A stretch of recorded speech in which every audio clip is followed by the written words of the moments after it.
Well, hello everyone, Texie88 here and welcome to another video. And this is another board game related video. And recently I did a video about the board game Aliens Another Glorious Day in the Core.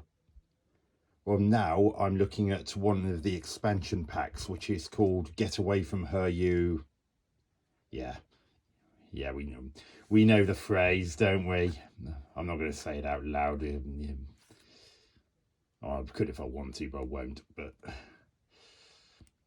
But it's based on the famous line that Sigourney Weaver's character says in the original film. And as I said, it's an expansion pack, and it even says expansion just there. So it cannot be, it's not a standalone game. You've got to have Aliens Another Glorious Day in the core as well as this in order to be able to use it.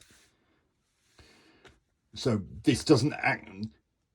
What this does is effectively extend the 3 missions of the campaign that are already in the base game and add 2 new ones that were previously impossible.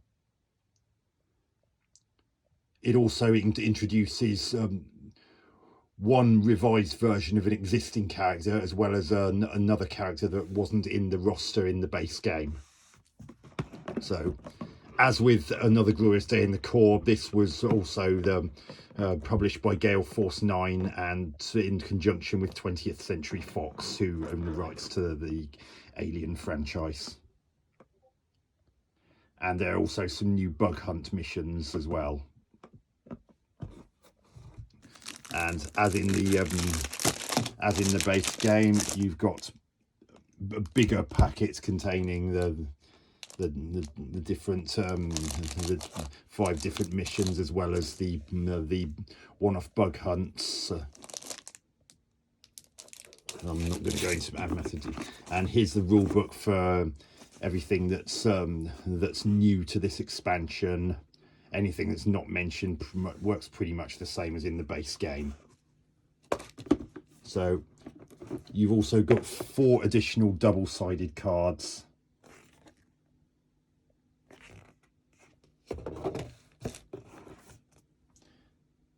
And as in the base game, you just lay them out for whichever mission you've picked, be it one of the campaign ones or one of the bug hunts or whatever. And some of them will use some of them from this, whereas others will use some in conjunction with some from the base game. And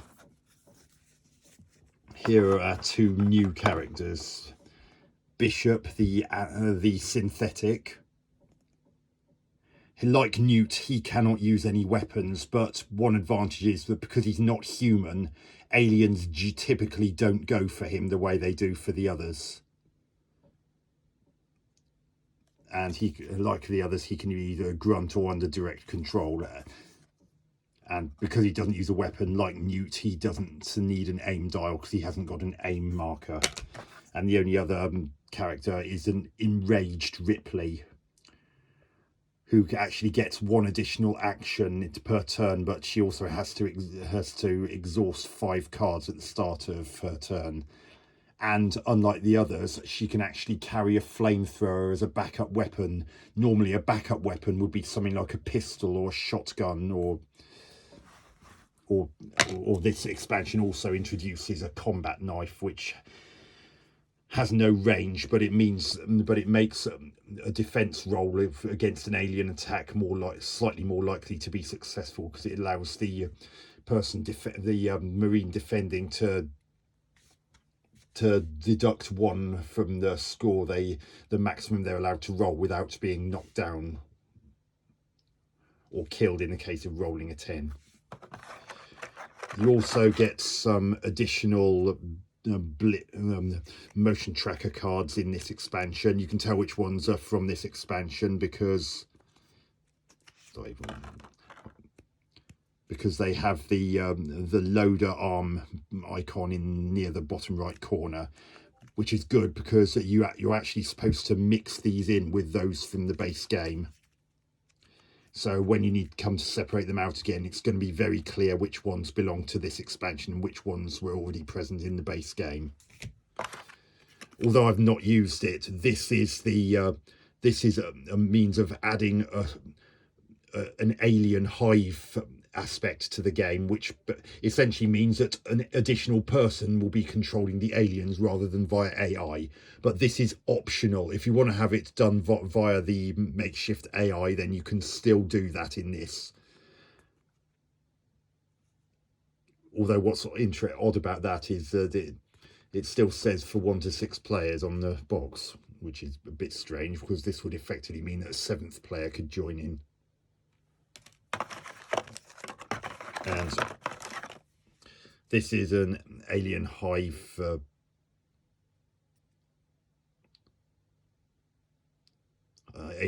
related turn dial.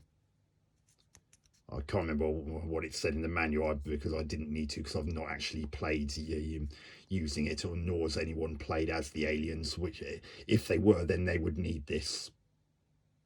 In fact, I'm just going to quit.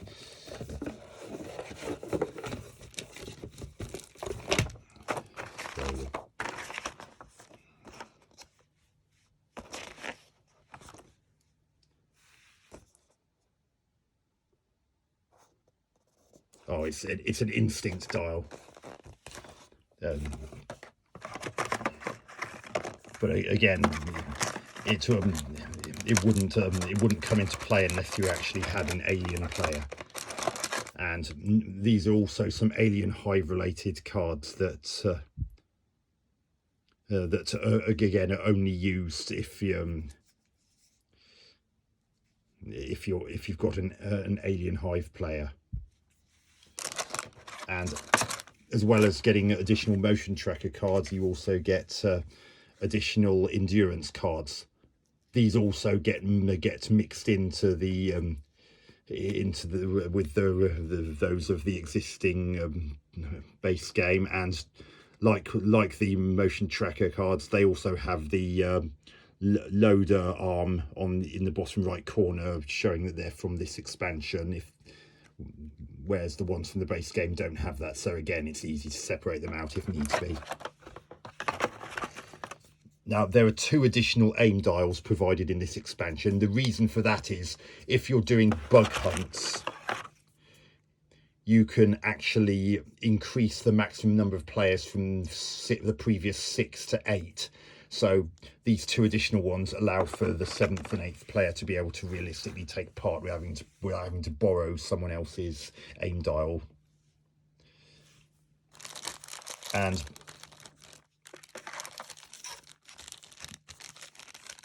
I'll get to those in a minute.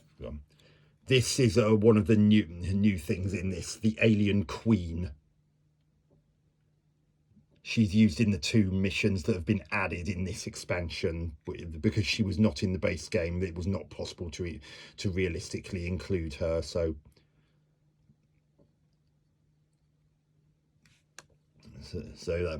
she's a large character, but even though she's large, she still moves 6 just like any other alien whenever she activates.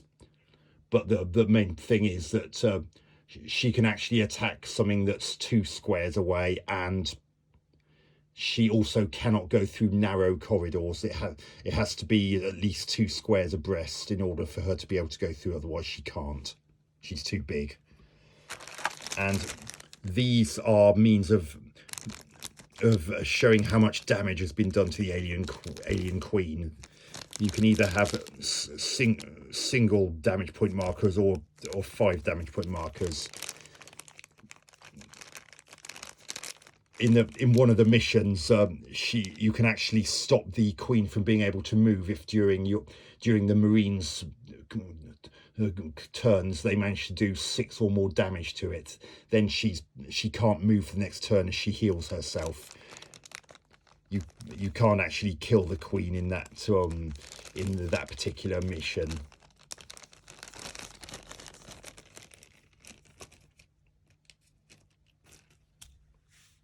And we also have some inner and outer airlock doors. Those come into play in just one of the missions in the campaign. We've got the loader.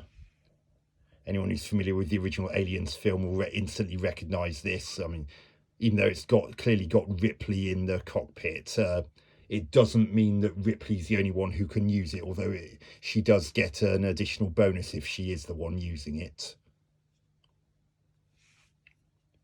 But like the Alien Queen, because it covers a four-square a four-square area, it too cannot go through narrow corridors and is just as restricted on where it can and cannot go as the Alien Queen I've just mentioned. You also get some fresh regular blip tokens, and this is an overlay for the character card showing who is currently in the loader I just showed you. This, as you can see, increases the speed, defense and melee. I forgot to mention about the melee. If when defending you roll your roll to defend, as well as being low enough to avoid being knocked down or killed, is as an added bonus also the roll the same as or less than the melee number, you can instantly counterattack and kill the alien that attacked you. Not the Queen, obviously, but here's the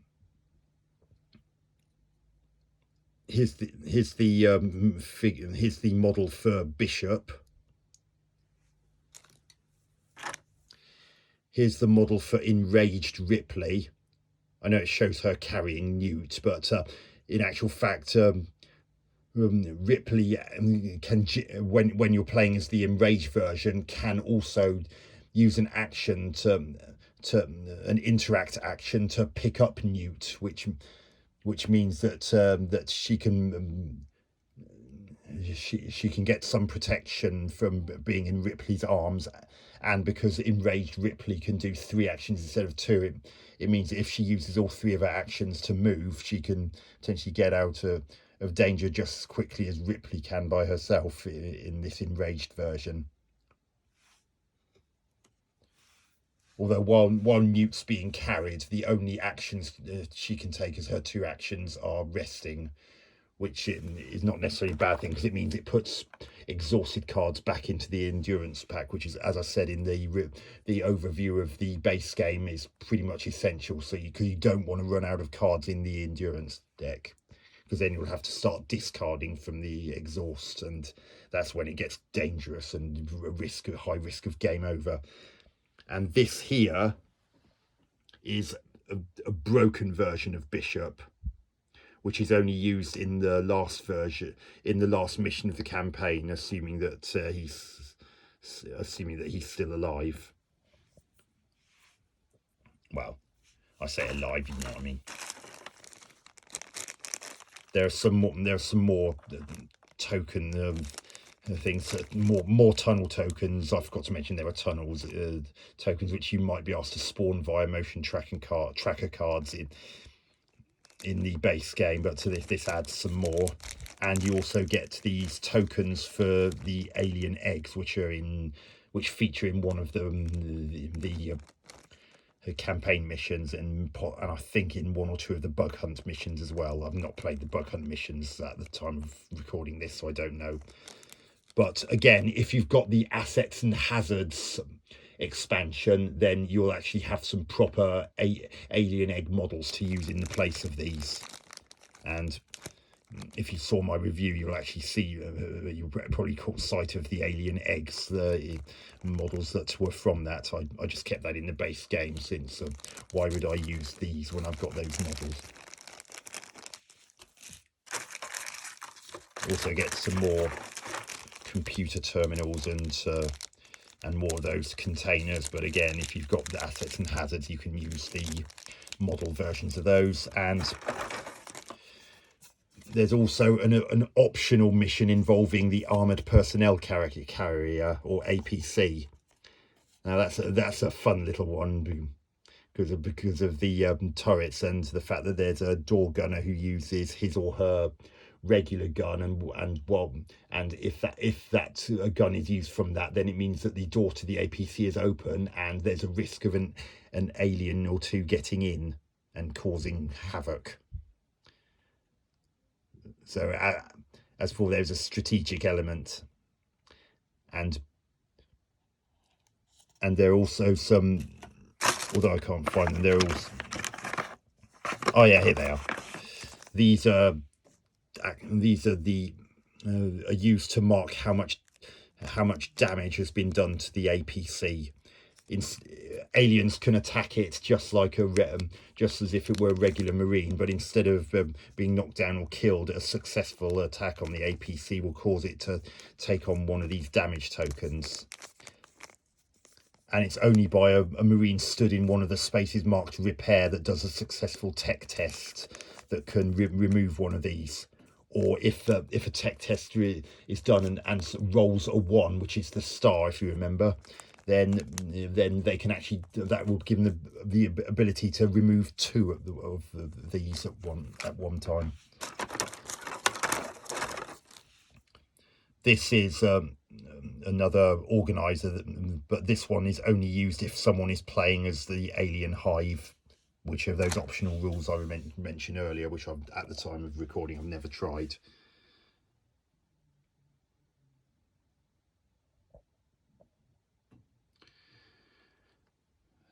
So what do I think of Get Away From Her, You H? Well, it makes it adds to what made the base game so enjoyable, and enriches it even more with the additional features and an additional character, as well as an additional version of an existing character that potentially has her uses.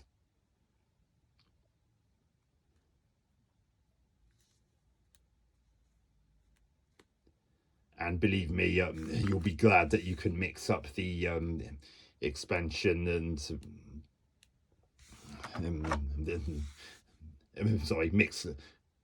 mix up the endurance cards from here with the base game, because you will need those extra cards, because you're more you've got more to contend with, and bigger, and in many cases bigger maps than in the base game by itself, because of the additional 4 double-sided cards that I showed you earlier.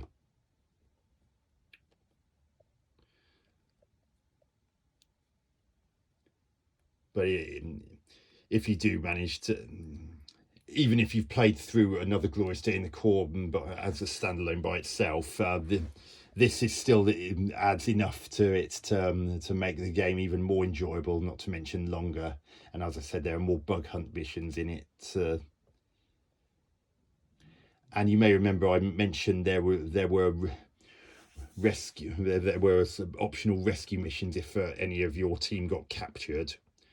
Well, there isn't necessarily a need for that, because one of the campaign missions actually allows you to rescue not only Newt, who's always captured by default in that particular one, but also up to 3 other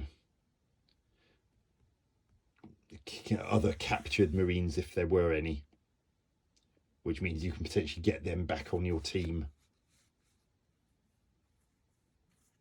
And also the having Bishop means that if one character is captured, then you can potentially go into the next mission and be able to fill the gap left with Bishop, so you still have a fire team of 6 Marines, or 6 characters anyway. Not all of them are Marines, even though almost all of them can use weapons.